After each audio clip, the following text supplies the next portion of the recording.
When I started the research for this video on the 2nd of March, there were a total of 371 anti-LGBTQ bills that have been suggested to the US Senate only in 2023. I have redone and refilmed this video 4 times so far, and I wasn't happy with how it turned out. Now it's the 15th of March, and we're already at a total of 416 bills. There are over 400 bills that have been introduced in the last 2.5 months. When I started making this video in the beginning of March, 6 bills have already been passed into law. Now, not even 14 days later, we're already at 9 bills who have passed into law. Most of them including the banning of trans-affirming care for transgender youth, and others include banning drag shows.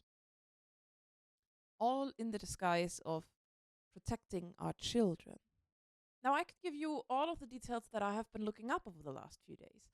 My initial plan was to show you the 6 bills that already have been passed, tell you what they are about, and just kind of go through all of the problems I see in them. But let's be real, who really wants to watch that? Most of us already know all the bills that have been passed into law or the bills that are going to be passed into law. The ones that get suggested, the ones that have been all over the media over the last few weeks. Banning drag shows in public, banning adults from getting trans-affirming care or dressing the opposite gender in public in front of kids, or just general banning of trans care for children and forcing kids to detransition, even though it will raise a way higher likeliness of these kids committing self-harm. But let's be honest, they don't care about the kids. If they would care about the kids, they would do their research and they wouldn't ban things like this. They would most likely ban the church, because even though they say that we from the LGBTQ are the child predators, statistically speaking, most of the people who do actually do something with children are from the church. And it hurts to say, because a lot of people are very, very reliant on their faith. But shouldn't we be working on that?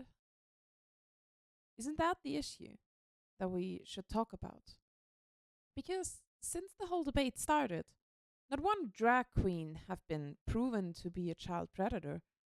Not one drag king either. I haven't heard of a transgender person being the reason of things like this. No, when I see things like this, I usually see that it's a very close family member, or it's someone they met at church, like a youth pastor or a pastor. When we talk about predators, why do so many people think of the colorful dressed, friendly, and open LGBTQ members, when it's usually the older man in a flannel top, the ones who try to blend in and not look different from the rest? Why do we not address the fact that there are mommy vloggers on YouTube and on Instagram who are selling pictures of their children in bathing suits to their thousands of followers, making money off of that? Why are we not talking about one of them even holding a meet and greet with their toddler for their fans in New York? Why are we not talking about the Tennessee bill that would eliminate age requirements for marriage? Why are we not talking about that? Why are we not talking about parents who would be able to sell away their toddler child?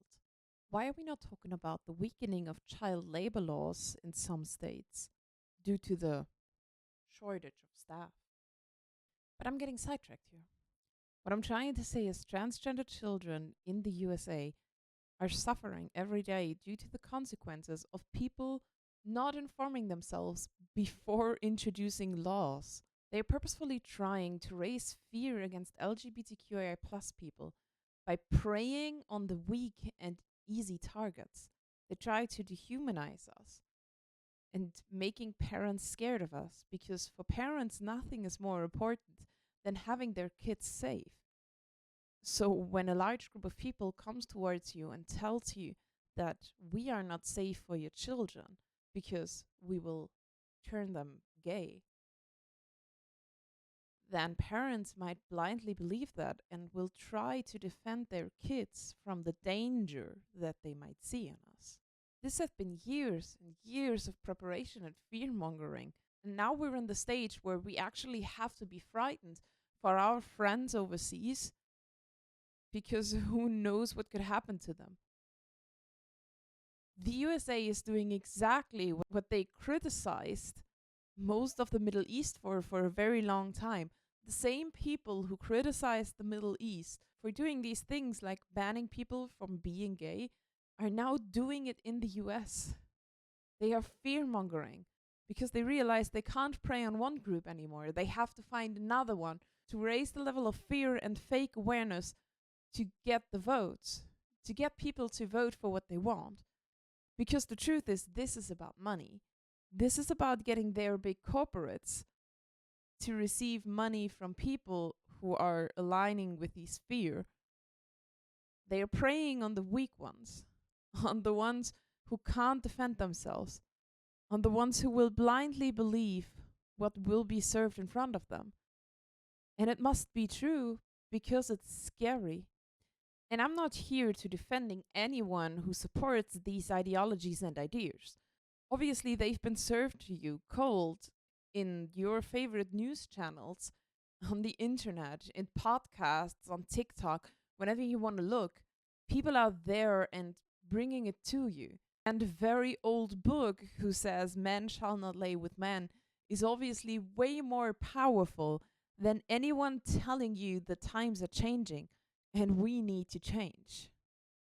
Of course, it would be easier to search yourself at figuring things out and learning new things, but then you would have to do work for that. It's easier to listen to those who give you all their information on a silver plate and consume that instead of actually standing in the kitchen and cooking your own opinion. Now, I'm not here to tell you what you should or shouldn't believe. That is up to you, and you are the only one who can decide on what kind of effort you want to put into your research or don't want to put into your research. I'm not saying we all and always have to be on the same page and feel the same things about the same topics. All I'm saying is that if you, without any evidence, call someone a predator and a threat to your child, then we have an issue. Because even though they claim there is no physical evidence to back this up. There are no studies who prove that what they say is true. Because we know it isn't true. You know it isn't true, but it's easier to believe than research something else that might not align with your worldview.